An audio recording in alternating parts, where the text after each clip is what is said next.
This is the Lulich Corner. I'm Jordan Lulich, and today I get the opportunity to sit down with Miss Helene from the Indian River County Chamber of Commerce. So thank you for coming. Thank you for joining us this morning. And I'm super excited to be able to talk about economic development. So before we get too, enwrapped with our conversation, I'd love to give you the opportunity to introduce yourself and tell our audience a little bit about yourself. Sure. Thank you. Thank you for having me, Jordan. Helene Casaltine. I am the Vice President of Economic Development, as you said. I've been with the Indian River Chamber for a little over 20 years, and economic development is all about job creation and diversifying our local economy. So we're not so dependent on one or two industries. And I've been in the field and in the career for, probably 30-something years. Been around the state a little bit, started at the state of Florida Department of Commerce, but it's really enjoyable. You get to meet a lot of really good people, good businesses. You work with some great volunteers. Yep.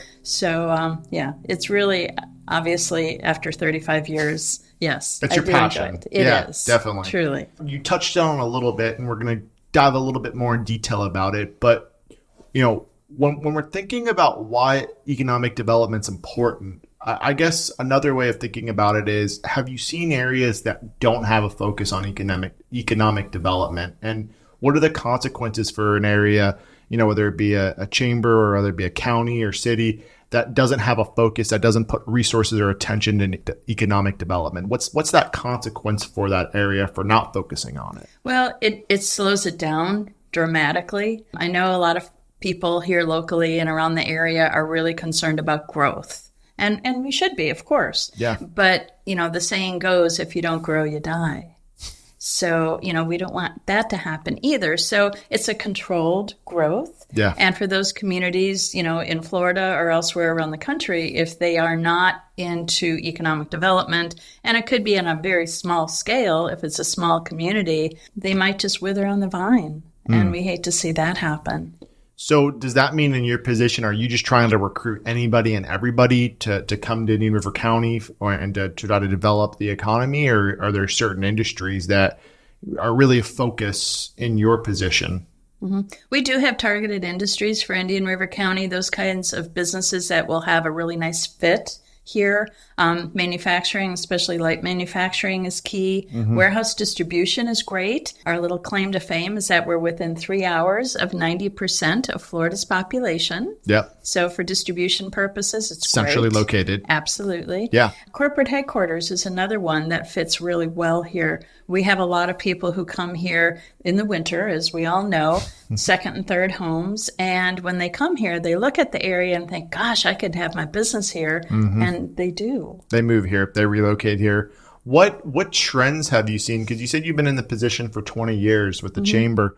What trends have you seen in the last 20 years when you look back to 2004, 2005? What have you seen any trends as far as economic development in this area? Have you seen any areas that have really increased or any just overall trends that you can kind of tap into? I will say that there is more of an acceptance of economic development here in our county and in the region. It used to be not so much accepted when I first got here, but it really has, especially when we were seeing unemployment rates, in the teens, 14, 16% back during the recession. Yeah. So people have really accepted it, which is great. And it really can benefit anybody and everyone. It doesn't really matter what you're doing in your life, it will benefit you as a local resident or as a visitor.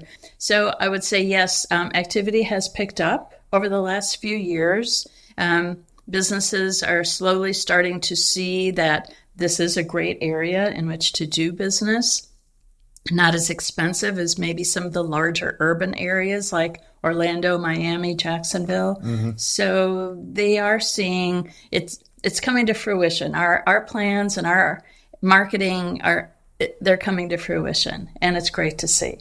And so what's the primary means of marketing Indian River County to these businesses? Because for really the basis of our conversation is we're talking about businesses that are not located in Indian River County. about trying to recruit them to do business here in the county. So how are you talking to them? How are you reaching them? How are you starting to have that conversation with them in your role? There's a number of ways that we do this. We want to make sure we're front and center in, the CEO's minds.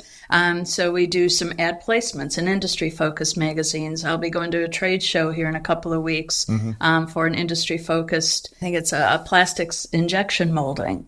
I'll be going to a trade show there, talking to the businesses that are located or having booths there. I will tell you, Jordan, word of mouth really helps. We have such great residents here and great volunteers here. You talk to people all day long. Our bankers talk to people all day long. And even relatives. We had a volunteer whose cousin came from New York and decided to move his business here. And that was great. Yeah. So there's a variety of ways, but it's really developing those relationships too with our partners at the state, the Department of Commerce.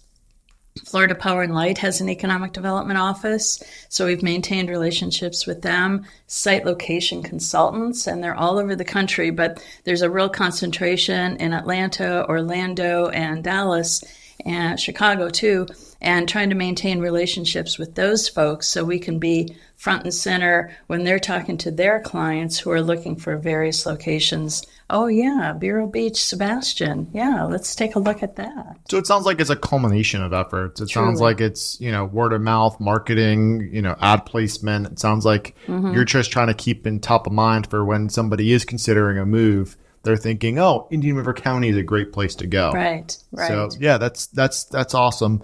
Now, once you start having that conversation, what motivates, what are incentives? Why should somebody move their business to Indian River County? I guess is a better way to ask it. Right. Well, as we mentioned, it is more cost effective to do business here than some of the Orlando, larger urban. Yeah, right. West Palm Beach. Right. Correct. Right. Land is cheaper. The cost of living, I know everybody thinks it's really expensive here, but compared to those larger areas, Miami, Tampa, it's not. Yeah. It and then really you touched isn't. before on being centrally located. Exactly. Are there any financial incentives that are offered to these businesses if they do relocate or bring 20, 30 employees? What available benefits are them from a financial standpoint? The county does offer some incentives to businesses that meet the criteria, and those targeted industries we mentioned, they would qualify. There's a local jobs grant program that's based upon the number of jobs that are created and the wages that are paid to those new jobs. They have to pay at least 75% of the county's average wage,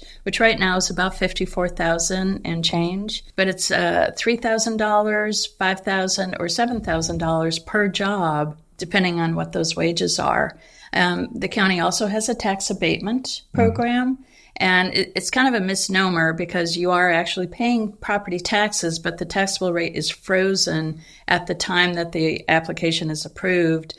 And so if you bought a piece of dirt and you're building a new facility, instead of being slapped with a high tax bill that first year, that increase in taxes is phased in incrementally over a period of up to 10 years. So it really helps out, in those first couple of years of operation. Getting a business up and running and, they can have more resources to really focus on that growth. Right. So, yeah. So, I mean, from a rent abatement, from a jobs grant, it sounds like there's a lot of different benefits that are available for businesses, apart from the more obvious reasons that we talked about from a geographical standpoint and from a cost of living standpoint. That's great information. I know before we talked a little bit about the types of industries, and I know you mentioned manufacturing. What other types of industries are those targeted industries that you're really looking out for and really trying to stay top of mind for those businesses in those industries? Well, within manufacturing, aviation is key,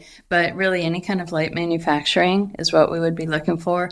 And that warehouse distribution, being right there at I-95 and State Road 60 or 95 and 512, those are great areas. You just hop on the freeway and you're 3 hours to Miami, you're 3 hours to Jacksonville. It's just, it's magical. It's magical. Yes. I love it. Yes.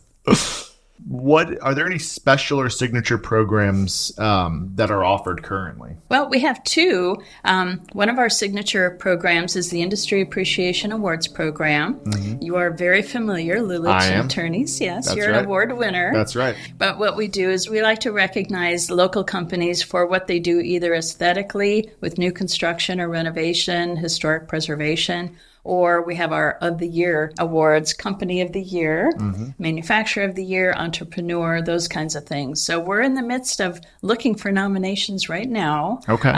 Our event is in October, but we are seeking nominations.